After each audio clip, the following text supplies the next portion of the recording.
આગામી તહેવારોને ધ્યાને લઈ રાજકોટ એસટી વિભાગ દ્વારા 100 જેટલી એક્સ્ટ્રા બસોનું છે એ આયોજન કરવામાં આવેલું છે, જેમાં ખાસ કરીને રાજકોટથી અમદાવાદ તરફ, રાજકોટથી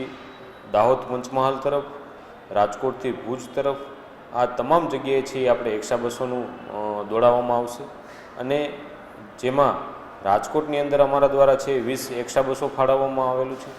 મોરબીની અંદર 10 બસો ફાળવવામાં આવેલું છે, ગોંડલની અંદર 15 બસો ફાળવવામાં આવેલી છે। આમ તમામ જગ્યાએ તહેવારોને ધ્યાને લઈ એક્સ્ટ્રા બસો અને એક્સ્ટ્રા સ્ટાફનું છે એ આયોજન કરી દેવામાં આવેલું છે। મુસાફરોને અગવડતા ન પડે તેના માટે છે જીએસઆરટીસી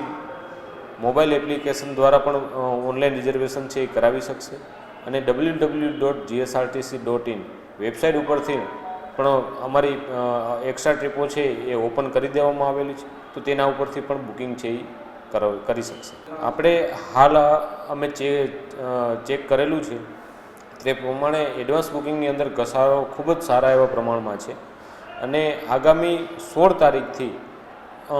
જે અત્યારે છે તેનાથી પણ એડવાન્સ બુકિંગમાં વધારે પડતો નોંધપાત્ર વધારો છે જોવા મળેલો છે। ગયા વર્ષની સરખામણીમાં હજી જોઈએ તો એ આપણે જ્યારે તહેવારો પૂર્ણ થતા હોય છે ત્યારબાદ અમે એની વિગતો છે એ તૈયાર કરતા હોય છે, તો એ પછી અમે તમને આપી શકીએ। દિવાળી પહેલાં છે એ આપણે દાહોદ પંચમહાલ તરફ વધુ ઘસારો થાય છે, અમદાવાદ તરફ થાય છે અને દિવાળીના તહેવારો પૂર્ણ થઈ ગયા પછી આપણે સૌરાષ્ટ્રની અંદર લોકલ ટ્રાફિક જે નીકળે છે એમાં રાજકોટથી જૂનાગઢ તરફ, દ્વારકા તરફ,